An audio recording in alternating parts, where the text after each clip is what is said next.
Today I'm going to make for you a truly iconic New Zealand dish, roasted lamb shanks with broccoli and roast potatoes and a beautiful rich gravy. Come on, let's get cooking.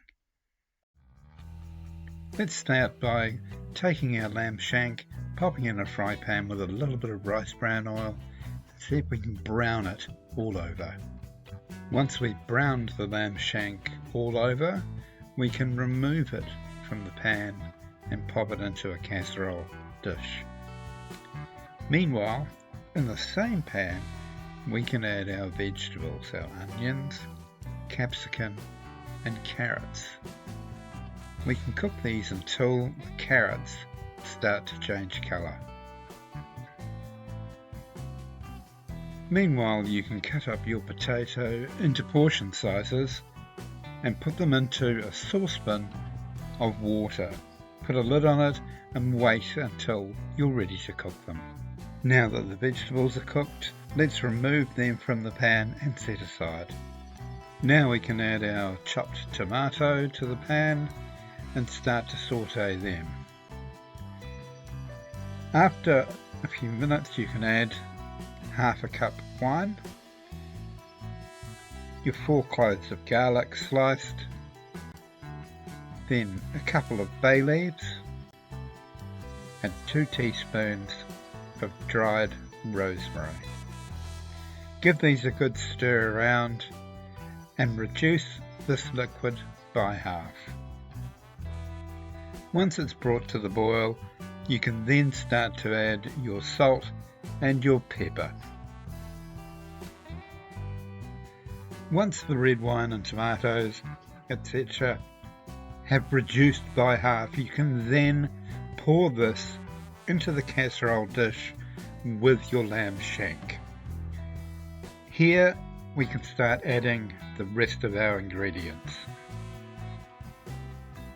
Firstly, we can start adding back in those vegetables that we sautéed at the very beginning. Then we can add in our cup of beef stock. Now once that's done, you can give it a good stir around, put a lid on it, and now it can go into the oven at 150 degrees for the next 3 hours. After about 2.5 hours, you can boil your potatoes for 10 minutes and then put them in the frying pan and start to roast them. Once your lamb is cooked, remove it from the casserole dish and pop it on the plate and let it rest for 20 minutes. Now we're going to take the rest of the juices and vegetables from the casserole dish and we're going to put them through a sieve and just capture the remaining liquid.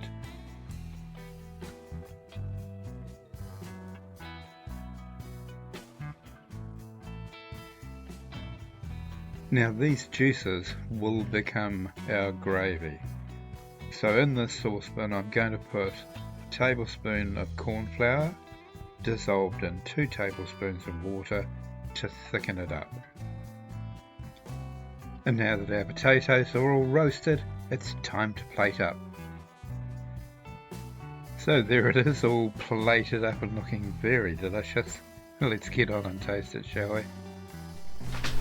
Probably wondering how the tasting's going. Well, I can tell you, it's going very well.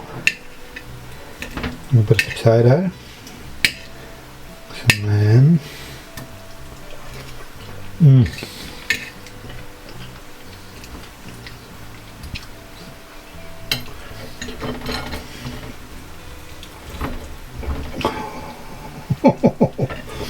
Look at that. It's just falling off the bone. And these roast potatoes are so crispy. Wow. This is absolute heaven. I'm going to have to make this again. But right now I'm going to take as long as I can to finish this. Thank you so much for watching. I wish I could have you all round to dinner so I could make you this. It's such a beautiful meal. One day I'll have a big dinner for all my subscribers. Okay, till then I will catch you on the next recipe. Bye bye.